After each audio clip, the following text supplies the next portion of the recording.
Hi, and welcome to the Church Brain. I'm Aaron Summers, and each week we come together and just talk about how to lead through the stress, the anxiety of transitional leadership.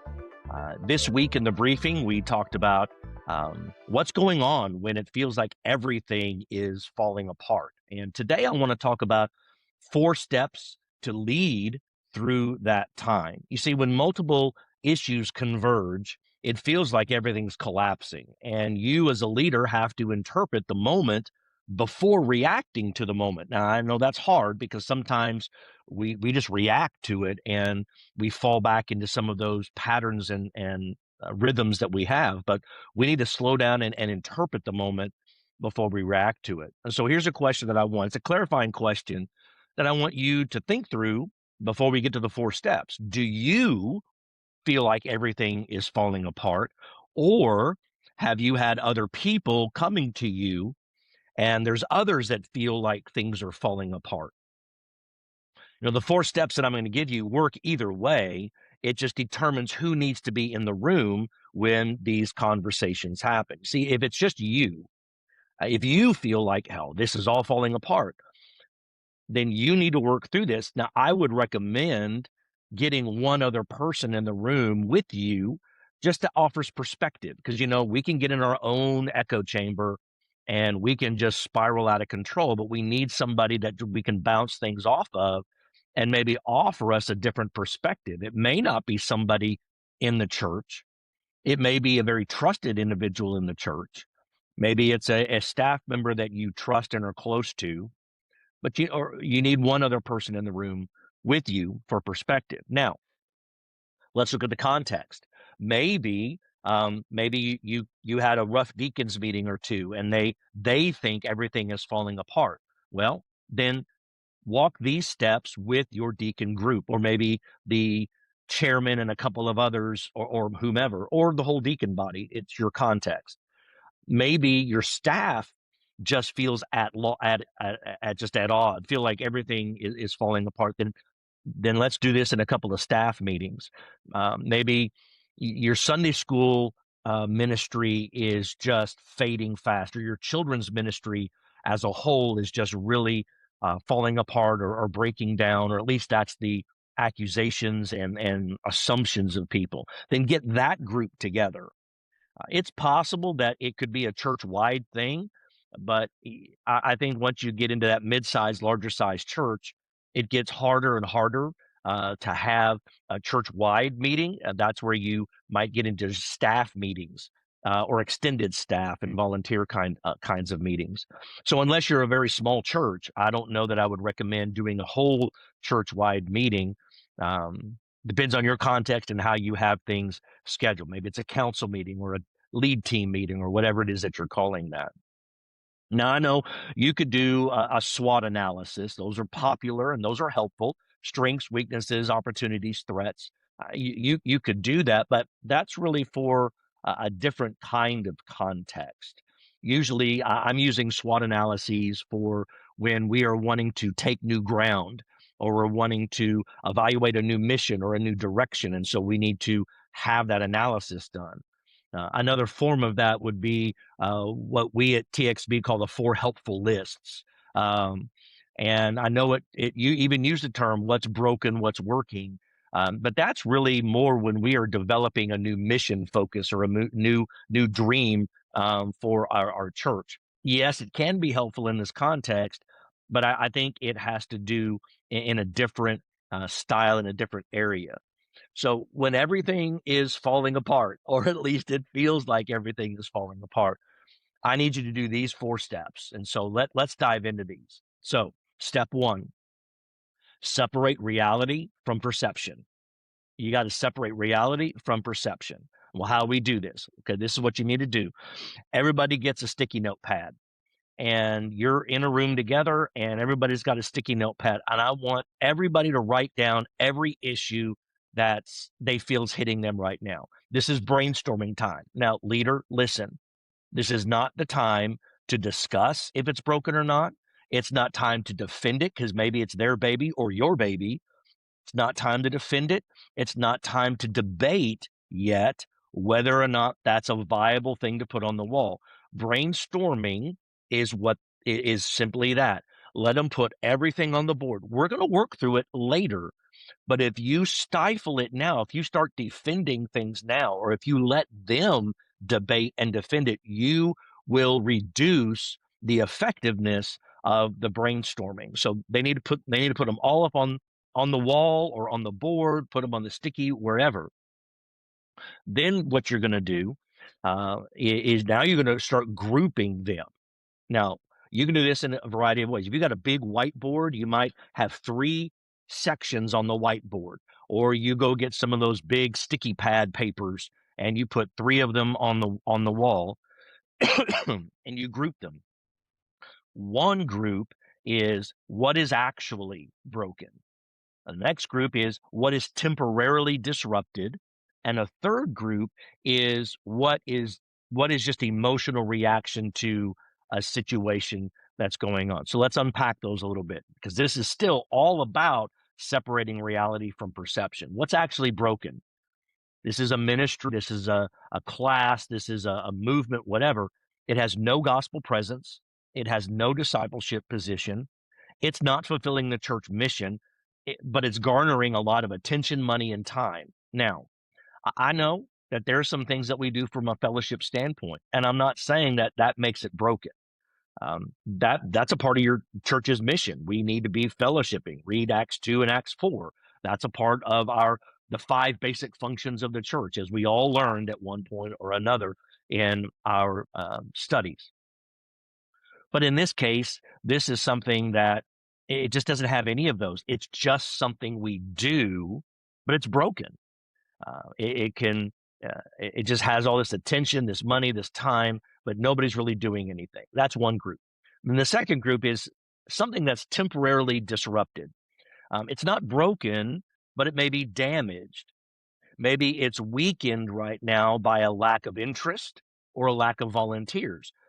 It could be viable to the mission, but nobody seems to have an interest in it anymore. Maybe it's just you, or maybe it's just one individual that really has a passion for this, but it's just not working right now. It's disrupted right now. Or maybe it has low attendance and there's a reason for that just nobody's coming to it anymore. So it may not be broken, but it's disrupted or maybe damaged a little bit.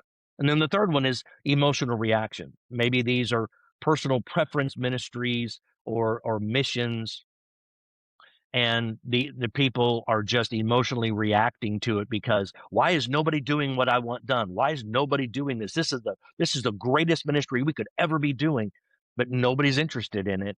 And so there's an emotional reaction. This is broken, Pastor. You've got to fix this. So take all these sticky notes and as a group, put them where they need to be. Utilizing these kinds of definitions, just place them where they need to be. And that's a big step. And that may take one whole meeting. I don't know. Depends on the energy in the room. That can I move forward to the next step or not? But that's a huge, big step. It's going to take a lot of time and it's got to get done. So step 2, after you've separated reality from perception, step 2, stabilize the room. I would really think you need to do this step with step 1 in the same meeting if you can get away with it. So this is what you do. You might even say, look, we've got several things happening at one time. There's multiple things going on, but not everything is broken. And encourage them. We're going to address each one of these one at a time. Now, that's a small step, but it's a huge one moving forward.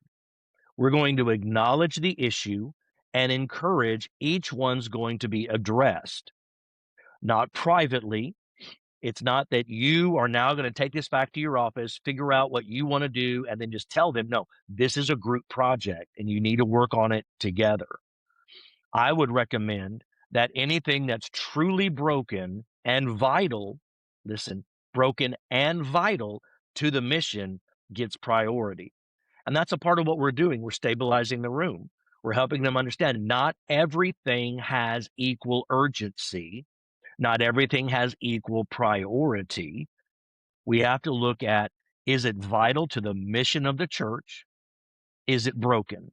Because if it's vital and broken, that we need to address. Why is it broken? Do we have the money to fix it? How do we fix it? What do we need to do? Now, the temptation may be, well, let's just go to the temporarily disrupted and just, let's just shore that up a little bit and get that going again. Now, if it's vital to the mission, then that may be an easy win for you. And I understand that. But again, this is the third time for me to say it. Is it vital to the mission of the church? Because we do a lot of things that may not be vital to the mission of the church. And we just need to address the fact that not everything has the same level of priority. Then this is when the group needs to look at it and say, can it be fixed? Should it be fixed? And those are two different questions. This is where the debate comes in. This is where defense comes in. This is where discussion comes in. And you've got to give time and space for those things. It's very important that you give them time and space, but you as the leader have to manage the emotional heat in the room. You've got to manage what's going on, manage how the responses are being made or the reactions, and just don't let things get out of hand.